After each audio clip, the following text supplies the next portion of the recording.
Nobody's born incredible. People who do incredible things simply took the right steps. This is our journey. This is the hunt for incredible. In this episode, we continue our conversation with Dylan Wright. For a quick recap, Dylan's the band manager of Flatland Cavalry, Josh Abbott, and many other incredible artists. Now, Dylan's managed Flatland to some very notable achievements. They have 500 million streams across platforms, as well as just under 700,000 followers across social. In the last episode, we talk about his story on how he got into music and how he ended up managing multiple bands, even how he ended up partnering with Luke Combs' manager, Cappy. In this episode, we talk about his philosophy on how he takes care of people on his team, how he built that team, and his mindset on facing obstacles. All right, without further ado, here's my continued conversation with Dylan Wright. So many directions to take it, but I'll try to pull out two. We'll see if we can hang on to both these things.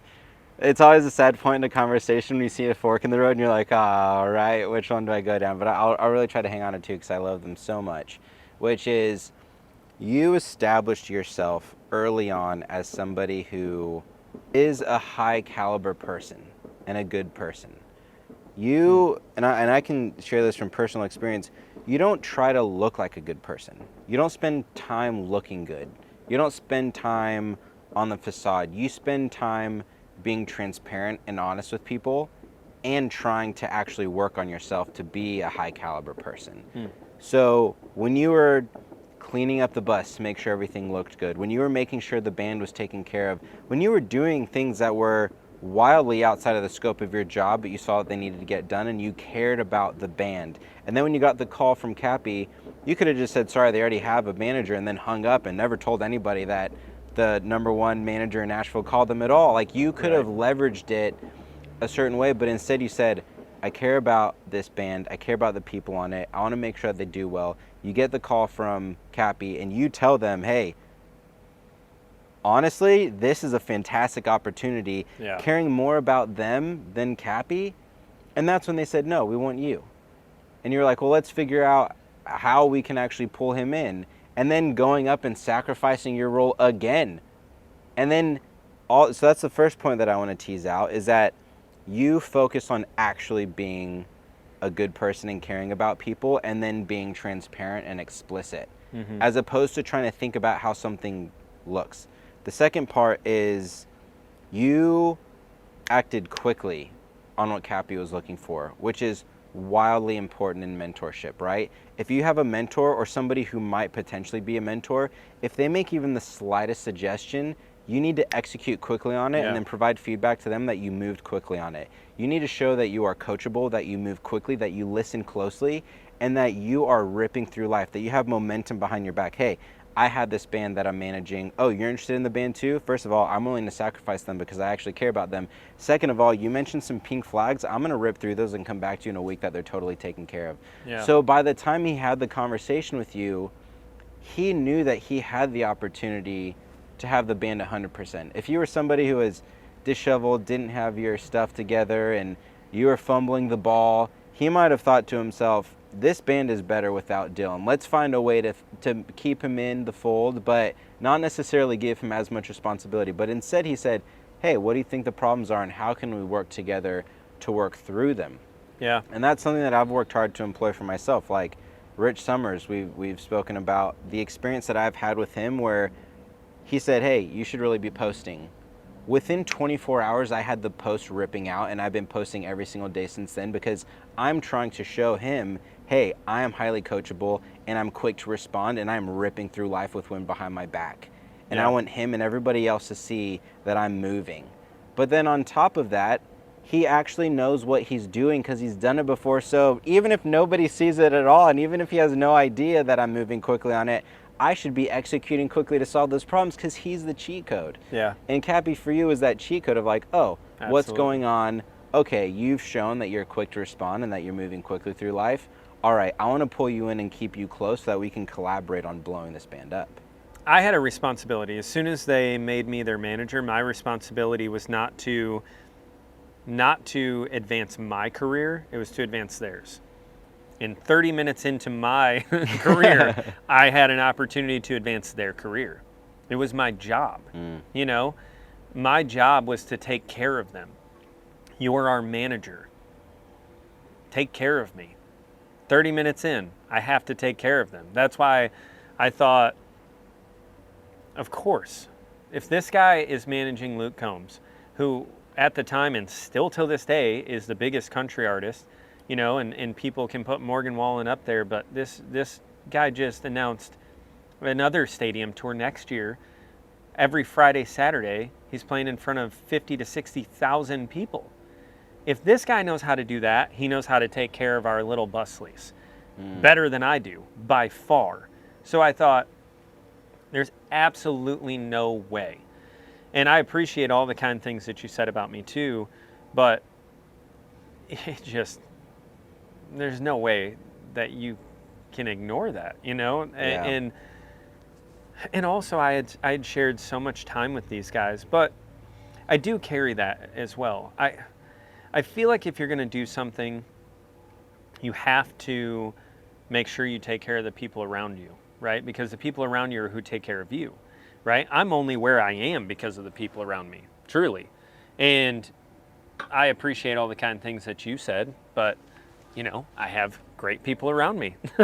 It took you saying, bro, of course you can do this, for me to say, okay, maybe I can. If Gideon, who's successful, says that I can do something, maybe I can. It took Trafford Hannon. He was working with me at the state of Michigan at the time, and it took him saying, you're crazy for staying here, go to Nashville, right? This is my best friend telling me to move away from him, and he's like, you're not going to do anything here. You need to be the guy that leaves Michigan and goes to the big city and tries this. What are you doing? It took my mom saying, if you want to go, go. Don't stay here. I can tell you're not going to be a famous country singer if you stay in Michigan, right? Now, at the time, we had no idea what was going on, but it was still the people around me, like, supporting me through it. And it's still true to this day. The guys trusting me with the ability to manage them. I didn't know what I was going to do. I kind of had an idea of the basics. All right, we need to fill this, and this. Let's make sure that we have the fundamentals down. And I still do operate that way today. Whenever I take on a new artist, it's start with the basics. Do you have a very clean baseline, right? Build the foundation and go up. I just got really lucky that Cappy called me 30 minutes in. Or, the Flatland guys also got lucky that Cappy called 30 minutes in. And you can call it luck or a blessing, which I do think that it is a mixture of both. But the guys had to bust their tails for years. Cleto had to write phenomenal songs. Cappy didn't call just because they were, a random band that played for Luke. There's a reason why they got the opportunities, right? It's the hard work put in before, but then walking through the doors, like you said. I use the analogy of God opens a door, you can walk through it, or close the door or ignore it. And then, as we've said, sometimes we jump through the window and we get inside and we're like, this house is on fire. We should get out of here. And that's usually when you don't listen to God. You're like, no, I don't need that door because I'm going to go through this window. Terrible idea. Terrible. Yeah. So you mentioned the people around you. Yeah. You do a great job of pouring into other people so that the right people want to be around you, which segues really nicely into something else that I wanted to talk to you about, which was how you think about teams and taking care of your team and creating teams, right? Because teams that you're working with are effectively the people that you choose to surround yourself with to implement and execute on something. How do you think about shaping teams and the culture of your team to make sure that things are moving smoothly in the right direction? These are very good questions, Gideon. I think your team is everything in your personal life and in your work life. Surrounding yourself with really good people who share the same values as you, and the same core fundamentals. So I, again, couldn't do what I do today without my core personal group and my core professional group. The team that I have right now at Deep Roots is Eric Berger. He was the first guy that I brought on to my team. He was Cappy's assistant, and we were on a make-wake retreat, and we bonded. And I knew that this guy was a killer in a good way. I mean, he was a go-getter. I could see it. I could see the hunger. I could see the passion. And he just cared, right? He wanted it, but he was very, very intelligent. And I thought, I want to work with this guy, right? And and everybody at Make Wake is incredible. He had the opportunity. And as Cappy's assistant, he got to learn a ton. And before that, he was over at William Morris. So he understood booking. He understood high-level stuff that Cappy was working on because he was on all the calls, and he was hungry. And so I saw him and thought, I want to work with this kid. Let's go. And so I brought him on. And now he's day-to-day manager for Flatland and Josh Abbott, two of the biggest artists out of Texas, right? And Panhandlers, the group that they all have. And then Tanner Cologne. I noticed another young man who was over there at Make Wake that was a coordinator, and he was kind of hopping around on a bunch of different projects, and I loved his passion and enthusiasm, but he is one of the most personable individuals. I swear to you, this kid knows everybody in Nashville. we went to a UFC fight a couple weeks ago, and he was probably more famous than the people fighting. He knew 47 people when we walked into that place. I'm like, how do you know this many people? Just incredible kid. You're not a kid, Tanner, I'm sorry. Haley Janice, another one that I saw. She was on the Nico Moon team, and I saw her hustle happening. And she actually brought Dylan Carmichael to the fold. She brought it to the team and said, hey guys, I really think that we need to work with this guy. And so I saw immediately she knows how to identify talent. I see how hard she works over here. Her dad was in radio, so she got to see it growing up, and she is another killer. Everybody is just so good. Seth, who I just hired as my assistant, is putting my life back together, first off. Just another incredible individual. And everybody on the Make Wake team, it's fun because when Cappy brought me into the fold, I met what was a really great core group of individuals, and Cappy's company has exploded in the last 3 years. I mean, they went from having, I'm going to get this wrong, but it was like 8 people to now there's 22 people. You know, now I have Haley Camusis, who's on my team now as well. She's working under the Josh Abbott fold and on the Dylan Carmichael team. And you've got Alicia, who is over at Make Wake, but she's basically running my company too, as far as releasing all the music and doing everything. And I'm telling you, I could not do it without these people. And I'm not just saying that. This is not a pitch for it. It's seriously, I could not do it without the team, right? But that's how it is in personal life. Without you and Jackie and Trafford and Megan, you know, and all of the core people, my family and everybody just is constantly propping me up to, like you in this podcast. You're like, man, you're an incredible guy. I'm like, well, thanks. Is this a commercial right now? I appreciate it, you know, and then everything Cappy did, you know. So I don't know why I'm on the hunt for incredible. I just named a bunch of people who need to be on it, right?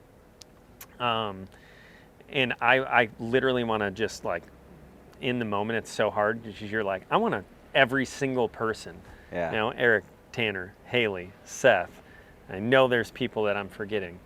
All my artists for trusting me, which is crazy. Really quickly, I've got to mention Roy Johnson as well. Hey. He is the tour manager for Flatland right now, but he's also day-to-day for Keller Cox, and he is one of the most incredible humans. We'll come back to Roy. Phenomenal that human. guy right there is who I am, like, striving to be. You want to talk about a dad? That guy's a dad. Love him. So you mentioned a lot of great team members who are doing their role and they're executing well. How do you define what they're supposed to do or how they're supposed to operate to make sure that everybody's going in the right direction? Well, first off, I think it's really important to ask them what their goals are. So at the beginning of all this, starting with Eric, we just went for a walk on that first retreat, and I was just asking him questions. What do you want to do? What's your goal? What are your 1, 3, and 5 goals? 1 year, 3 year, 5 year goal. And he said he wanted to be a manager. He loved the idea of identifying talent, and he wanted to have his own artists, not just in country, but outside of country music. He's always had a passion for it, and he really can see talent at any genre. And so it was identifying that, okay, this guy wants to be a manager. He doesn't want to be a booking agent. He doesn't want to be at a record label. He wants to manage bands. So same thing, Haley, what do you want to do? Tanner, what do you want to do? Figuring out their goals. I just had a meeting with Haley Kay, and she was coming onto my team under the Deep Roots umbrella, and I just sat her down and asked, what are your goals? What do you want to do? And she laid it out for me. And so then I take whatever they want to do and whatever their goals are, and I try my best to put them in the best positions to succeed. And this is important because a motivated person gets a lot of stuff done, right? If you make it all about yourself and saying, okay, what can you do for my company?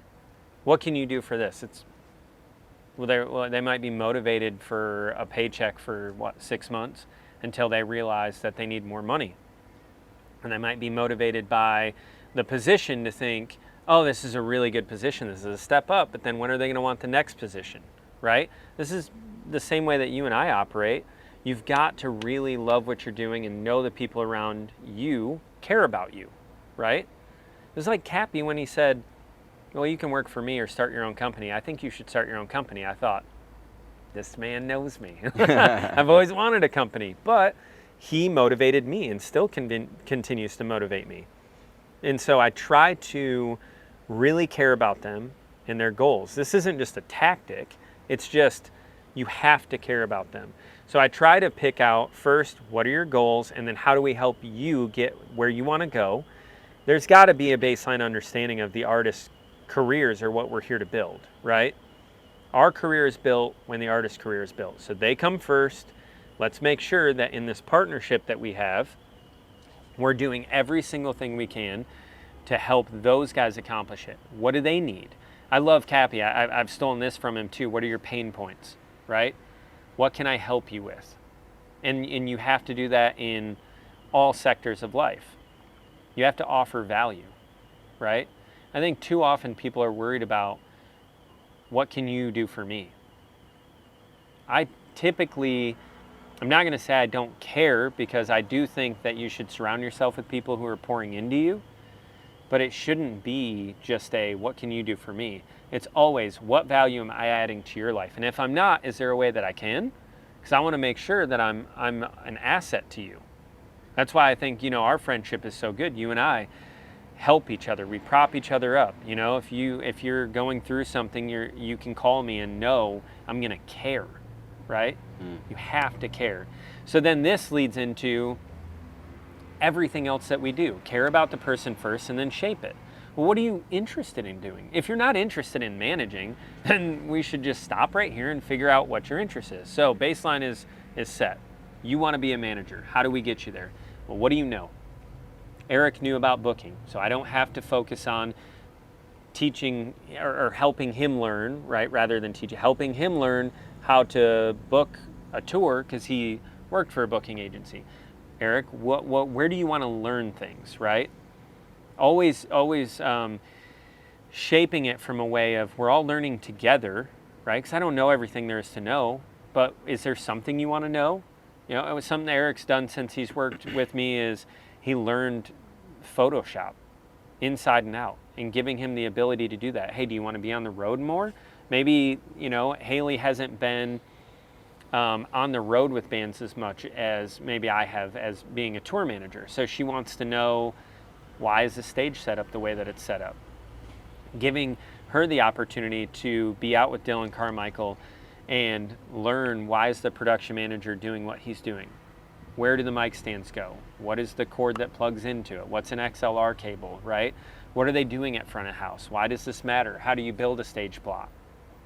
With Tanner, Sending him out on the road with Alex Lambert to make sure that he gets to see what it's like to book a hotel, set a travel schedule, check in, check out, just be a tour manager for a minute. Figure it out, because a lot of things you just have to figure out on the fly. You can't be taught in a room how to manage a band or tour manage a band or be in production. You just have to do it, and you have to fail and fail forward. And that's the other thing that I really do for my team is make it to where we have an environment that it's not a perfectionism environment, right? Care more than anything. Try really, really hard, because we have people's careers in our hands. So I'm not saying, oh, it's blase blah, fail all the time. But if you do fail, it's not the end of the world, guys, right? We're not performing heart surgery. We're in art. We are helping artists achieve their goals. Let's make the best decision possible, but you're going to fail, and that's okay. Fail forward. So giving all of everyone on my team the ability to try things and be creative and fail.